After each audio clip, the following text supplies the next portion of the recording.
પણ આજરો મારી બાળી બેવસરાના સાનિધ્યની માલિપા પંતદેવના સાનિધ્યની માલિપા સાહેબ જોકે સાહેબ રૂડું મનાવવા માટે નથી બોલતો, અમારા વ્યાસપીઠ ઉપર બેઠો છો, અહીંથી ખોટું ન બોલાય.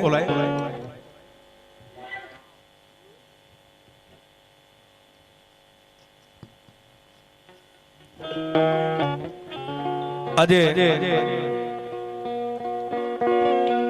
સાહેબ અહીંથી નીચે ઉતર્યા પછી 10 વાર ખોટું બોલીએ, પણ આ અમારો વ્યાસપીઠ છે, આની ઉપર ખોટું ન બોલાય. અહીંયા કડવા પાટીદારે છે, તળપદા કોળી પટેલે છે, માલધારી સમાજ છે, જે કઈ અન્ય સમાજ ગામમાં રહેતા હોય સાહેબ.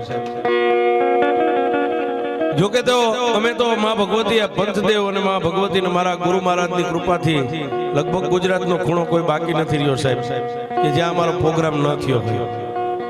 પણ આજે જે 12 મહિને ધર્મનું કાર્ય આ લાઠીદળના ટીમે સાહેબ થાય છે, બીજે નથી થતું. તમને રૂડું બનાવવા માટે નથી કહેતો, મારો વ્યાસપીઠ ઉપર બેઠો છે. અને આજે બળિયા બાપુનું સાનિધ્ય કયો તો ભલે, માં પંચદેવનું સાનિધ્ય કયો તો ભલે સાહેબ. એમાંય જેને ચંડ અને મુંડ જેવા નામના રાક્ષસોનો સંહાર કરી છતાં યુગે યુગે માં ભગવતી ઉભી રહી. નતા મેરુ નથી મેદની, નતા ધરતી અને નતો આકાશ, એકલીએ 21 બ્રહ્માંડ ને થાપ્યા એવી મહામાયા ઉમૈયા માં ભગવતીની જ્યાં બહેનું છે સાહેબ. બધાય દેવને આપણે સાહેબ માનીએ જ છીએ, મારે પણ કુળદેવી મોમાય છે, પણ એ બધું પછી સાહેબ શિવ અને શક્તિ કડવા પાટીદાર સમાજ પણ અહીં બેઠો છે સાહેબ. અને આજે અહીંયા જે કઈ રૂપિયા થાય છે સાહેબ, એ બધા એક ગાય માતાજીના ઘાસચારાના લાભાર્થી છે.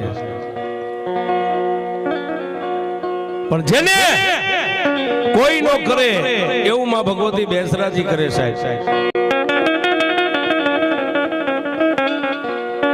પંચદેવ ચાચરના ચોકની દેવ કહેવાય, ચુવાળના ચોકની કહેવાય, સંખલપુરના નાકાની દેવ કહેવાય સાહેબ.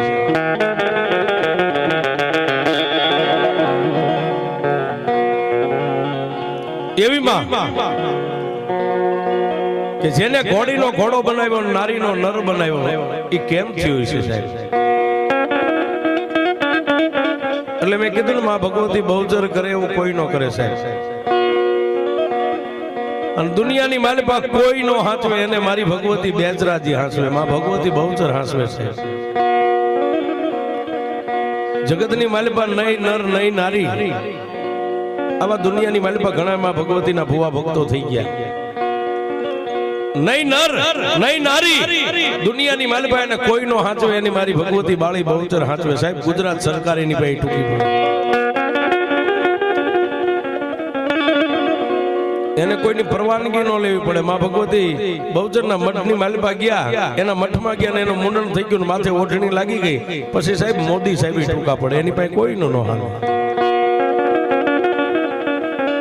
પણ એક દી સુવાળ પંથકની માલિપા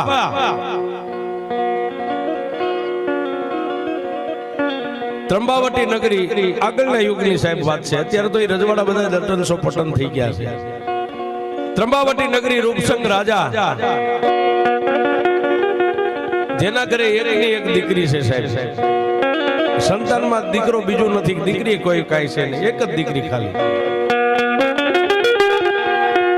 પણ જેથી દિલ્હીના કલંદર બાદશાહનું ફરમાન આવી ગયું અને તેથી ત્રંબાવટી નગરીની ડેલી આવીને દિલ્હીનો બાદશાહનો માણસ આવીને આવું ફરમાન ત્યાં લટકાડીને વયો ગયો. દિવસ ઉગ્યો અને રાજપૂત દરવાજા ડેલીના ઉઘડતા કામદારે કીધું કે મહારાજ, કોઈ રજવાડાની માલિપાથી આપનું ફરમાન આવ્યું છે. એટલે હાથની માલિપા લઈ અને ત્રંબાવટીનો ધણી આમ જ્યાં વાંચવા બેઠા છે, લખીતન દિલ્હી આગ્રાનો કલંદર બાદશાહ ત્રંબાવટી નગરીના રાજાને માલુમ થાય કે 20 વર્ષનો જે અમારો ખંડણી વેરો છે એ ભરી દેજો, નહીંતર આ રજવાડું ખાલી કરીને ક્યાંય પણ વનવાસમાં જવું હોય તો છૂટશે.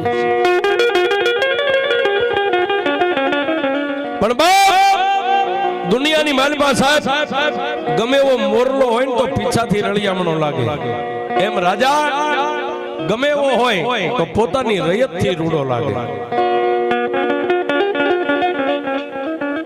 20 વેરાનો ખંડણી વેરો ભરી જઈજો, નહીતર ત્રંબાવટી નગરીને ખાલી કરી નીકળી જઈજો. લખીતન કલંદર બાદશાહ. આનો જવાબ મને 8 દીમાં ન મળે તો દિલ્હીની માલપાથી દરિયા જેવડી ફોજ લઈ અને ત્રંબાવટી નગરીની માથે તોપોના મોરચા મંડાય છે. આટલો શબ્દ જ્યાં વાંચ્યો ને એ 75 વર્ષના રાજપૂતની આંખની માલપાથી ટપક ટપક ટપક મંડી ગયા આહુડા પડાવા.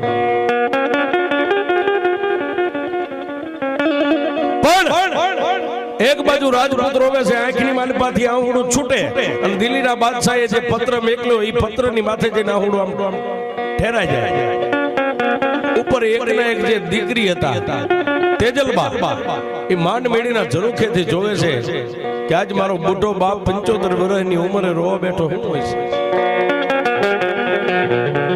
અને સાહેબ એ માંડ મેળીના ઝરૂખેથી તેજલબા એ રાજપૂતની દીકરી ધીમે ધીમે ધીમે ધીમે પગથિયા દાદરના ઉતરી અને આવી અને બે આંખ બંધ કરીને રહર પોતાનો જન્મદાતા બાપ રોવે છે.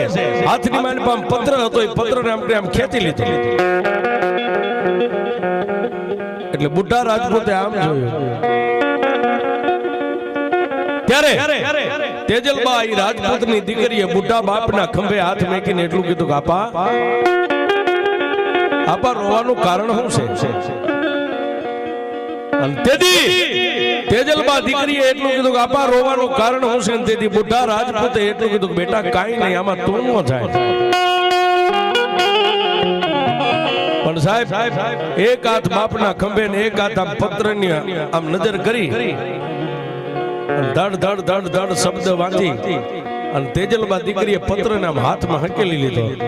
હકેલી અને પોતાના કમખાની માલિપાઈ પત્રને નાખી અને બુઢા રાજપૂતની માથે હાથ ફેંકીને એટલું કીધું કે આપા ત્રિલોકના નાથે તમને દીકરો નથી દીધો એ માટે રોવો છો ને. ત્યાં તો રાજપૂત ભાંગીને ભૂકો થઈ ગયો સાહેબ. પણ બાપ એ દીકરીએ તેથી એટલું કીધું કે આપા દીકરો માનો તોય હવે હું છું, દીકરી માનો તોય હું છું. ઉભા થાવ અને હાલો મારી હારે. રજવાડાની માલિપા લઈ જઈ અને બુઢા રાજપૂતનો હાથ પોતાની માથે મેકાવીને એટલું કીધું કે આપા મારા સોગન ખાઈને ગયો, તમે જેથી જુવાન હતા અને યુદ્ધની માલિપા જેથી દળકટકમાં જાતા તેથી તમે બખ્તર પહેરતા, બખ્તર ક્યાં પડ્યું છે. અને સાહેબ એ રજવાડાની માલપા જઈ અને બુઢા રાજપૂતે આમ પટારો દેખાડ્યો. બેટા આ પટારામાં મેકો છે ને પટારો ખોલી પોતાના બાપનું બખ્તર પહેરી, અંબોડો હતો એને હંકેલી, માથે પોતાના બાપની પાઘડી બાંધી, કેડમાં ગાળા ચંડી તલવાર, ખંભાની માલપા 12 નંબરનો જોટો રહી ગયો છે અને ઘોડાહાણની માલપાથી ઘોડી કાઢી અને તેથી તેજલબા દીકરીએ પોતાના બાપને એટલું કીધું હતું કે હે બુઢા રાજપૂત રોઈશ નહીં બાપ, આ દુનિયાની માલિપા તારા દીકરો ન હોય પણ હું તારા દીકરા સમાન છું. આ રંગમાં તારું જ લોહી છે. 1 દી 2 દી 3 દી 4 દી અને 5 6 ને 7 માં દીએ દિલ્હીના બાદશાહનું હામૈયું કરવા માટે હવે હું તેજલબા તારી દીકરી ગામના સીમાડે ઊભી છું. પણ સાહેબ ટૂંકમાં વાત કરીએ, હાથીની માથે અંબાડીની માલિપા અસવાર થઈ અને દિલ્હીનો બાદશાહ દરિયા જેવડી ફોજ લઈને જેદી આવ્યો તેથી ત્રંબાવટી ગામના સીમાડાની માથે તેજલબાઈએ પોતાના બાપનો વાવટો જે હતો, પહેલાના રાજા રજવાડાના અલગ અલગ કલરના વાવટા હતા સાહેબ, ગામના સીમાડે ધજાને ખોડી અને ઘોડીની માથે ઉઘાડી તલવારે ઉભા રહી તેથી દિલ્હીના બાદશાહને એટલું કીધું કે હે બાદશાહ, બાદશાહ કાં તો જન્મ દેનારી જનેતાએ તને જન્મ દેતા ભૂલ કરી અને કાં તો મારા ગામના સીમાડે આવતા તે ભૂલ કરી. હે દરિયા જેવડી ફોજને લઈને તો નાના એવા પંખીના માળા જેવા ગામની માથે હવ વિજય મેળવે, પણ જો મરદ હોય, અસલ સુરવીર હોય તો હાથીની અંબાડી ઉપરથી ઉતરી જા, હું 100 એમ તારે એકને જ આવવાનું. આ ફોજને અહીં થોપાવી દે. અને સાહેબ દિલ્હીનો બાદશાહ હાથી ઝુકારી અંબાડીમાંથી હેઠો ઉતરી, ગાળાચંડી તલવાર લઈ એક બાજુ તેજલબા રાજપૂતાણી ને એક બાજુ દિલ્હીનો બાદશાહ. એ ત્રાંબાવટી ગામના સીમાડાની માથે યુદ્ધ મંડાણું. અને દિલ્હીના બાદશાહને જ્યારે પરસેવો છૂટી ગયો, પોતાની ફોજને હાકલ કરી, અને તેજલબાને એમ થઈ ગયું કે હવે આ જીતવા નહીં દે. પોતાની ઘોડી માથે અસવાર થઈને ભાગ્યા. પણ ક્યાં આવ્યા? જ્યાં સંખલપુરના શોખમાં મારી ભગવતી બાળી બહુચર બેઠી છે ત્યાં આવ્યા.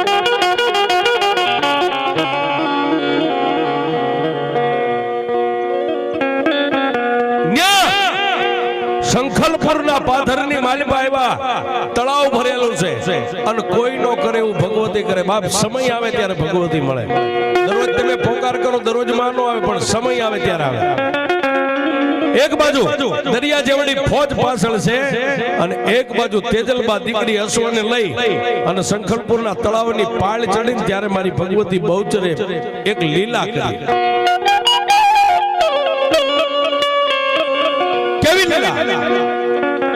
એક કાળી કૂતરી તળાવની પાળેથી પાણીની માલિપા તેજલબા જો એમ હડી કાઢીને પાણીમાં પડી, અને બાજુમાં તેજલબાની ઘોડી આમ પોગે, ઈ પેલા પાણીમાંથી પાછી બહાર નીકળી.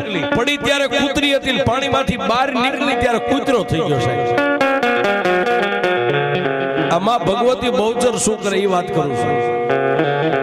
એટલે તેજલબાઈ આમ પાછળ નજર કરી, એક ખેતરમાં ફોજ પાછળ ધૂળની ખેપટ ઉડાડી આવે, અને તેજલબાને એમ થયું આ પાણીની માલિપા કાઈ અલૌકિક પાણી છે, કાઈ પરચાધારી તળાવ છે. હું ભાળું એમ તળાવની માલિપા કૂતરી પડીને બહાર નીકળે તો કૂતરો થઈ ગયો, તો લાય મારા ઘોડા હોવાથી હું પડું છું, આની માલિપા છે શું? અન સાહેબી પગની એડી મારીને તળાવની માલિપા ઘોડીને નાખી. માલિપા પડી અને ઘોડીને પાછી વાળીને તળાવની માલિપાથી બહાર નીકળી. ત્યાં મા ભગવતી બહુચરે એવો પરજો પૂર્યો, ઘોડીનો ઘોડો બની ગયો, અને તેજલબા દીકરી નાર હતી એનો નર બનાવી દીધો. સાહેબ તેજલબા મળી અને તેજમલ ઠાકોર થઈ ગયા.